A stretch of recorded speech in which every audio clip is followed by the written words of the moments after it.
এমন একটি তরকারি হলে তো আর কিছুই লাগে না, এক প্লেট ভাত তো চেটেপুটে খেয়ে ফেলতে পারবেন। আসসালামু আলাইকুম, সবাই কেমন আছেন? আশা করি সবাই ভালো আছেন। জুই কিচেনে সবাইকে স্বাগতম। আজকে কি তরকারি রান্না করতে যাচ্ছি চলুন দেখি। মজাদার একটি তরকারি কিন্তু। এখানে কিন্তু আমি আলু নিয়ে নিলাম আর শৈল মাছ নিয়ে নিলাম। এই তরকারিটা রান্না করতে কিন্তু শৈল মাছ লাগবে। এইভাবে কিন্তু আমি শৈল মাছগুলা কেটে নিলাম। এইভাবে কেটে নিলে কিন্তু আর শৈল মাছের কাঁটাগুলা ফেলে দিতে হবে না, কাঁটা সহই কিন্তু খাওয়া যাবে। তারপর তেল গরম করে কিন্তু আমি লবণ হলুদ মেখে মাছগুলা ভালো করে ভেজে নিলাম। মাছ মচমচা করে ভেজে নিতে হবে, তাহলে খেতে অনেক ভালো লাগবে। মাছগুলা ভাজা হয়ে গেলে কিন্তু আমি আলু ভেজে নেব।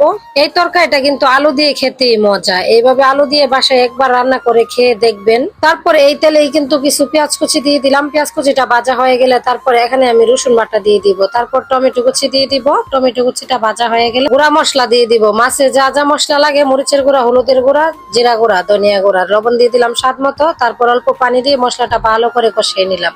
আসলে তরকারি মজা হয় কিন্তু মশলা কষানোতে। যত মশলা কষাবেন তরকারিটা কিন্তু তত বেশি মজা হবে। আর অবশ্যই হাতে সময় নিয়ে কিন্তু তরকারিটা সময় নিয়ে রান্না করলে খেতে বেশি ভালো লাগে। তারপর কিছুক্ষণ কষানোর পর এখানে আমি পানি দিয়ে দিলাম। যার যার পরিমাণ মতো পানি দিয়ে দিবেন। তারপর কয়েকটা কাঁচামরিচ দিয়ে দিলাম, ধনিয়া পাতা কুচি দিয়ে দিলাম। এখন আমার তরকারিটা রান্না করা হয়ে গেছে। মাশাআল্লাহ, দেখতে যে সুন্দর লাগছে, খেতে অনেক বেশি মজা হয়েছে। আশা করি আজকের তরকারি রান্নাটা সবার কাছে অনেক ভালো লেগেছে। আজকের মতো এ পর্যন্ত। আল্লাহ হাফেজ।